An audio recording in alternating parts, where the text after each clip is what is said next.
This is iFilm. I'm Roger Jackson, talking with Aaron Eckhart, who stars in Suspect Zero as Agent McElway. Tell me what Suspect Zero means, Aaron. It's a serial killer who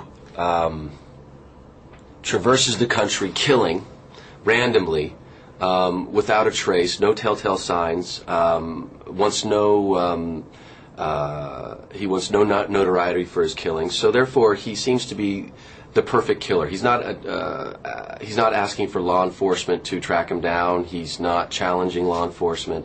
He just quietly goes about his business. So serial killers usually have a pattern? Yes, I would. Oh, yeah, absolutely. They, from what I know of serial killers through my research, they toy with law enforcement. They wanted to be law enforcement. They do certain things. They have rituals that they perform, either consciously or unconsciously, while they kill. And law enforcement, after a few, can pick up on them and either lay their trap or somehow get to them. This Suspect Zero is a killer without any of that.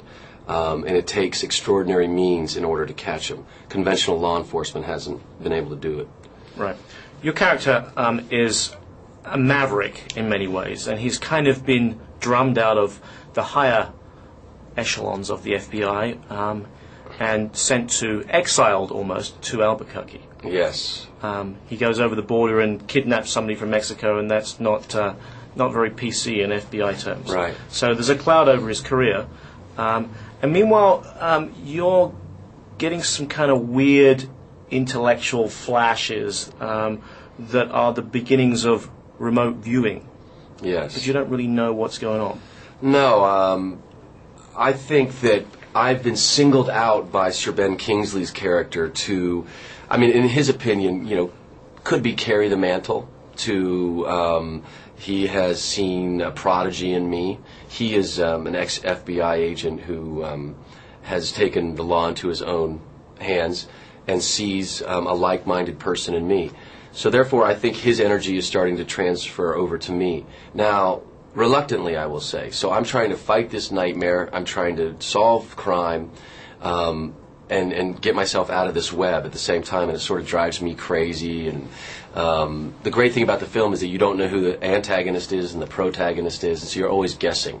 Right. And there's this fascinating overlay of this concept of remote viewing. Yes. Tell us about your prepping for that. Well, remote viewing is solving crime through psychic means. And it's real, right? Yes, it is real. It's I guess it has a life of coming from the Soviets and then Army intelligence and all this sort of stuff.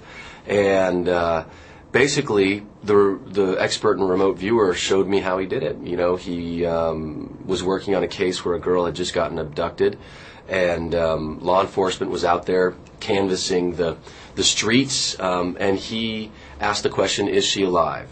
in front of me. Got into this zone and then started drawing and writing down these words, and then he would ask another question, a more specific question, then a more specific question, and he came up with the answer that no, she was not alive. She could be found here, and very, very, very interesting. He showed me cases where law enforcement had no idea where a body was, and he knew exactly where a body was. It was in the mountains of Montana. It was under this rock by this church. Of course, he could never get law enforcement to go over and look under that rock because they would think he was lunatic. Because it's unsubstantiated. So it's not conventional law enforcement. And that's why this movie is so interesting, because it's an unconventional movie.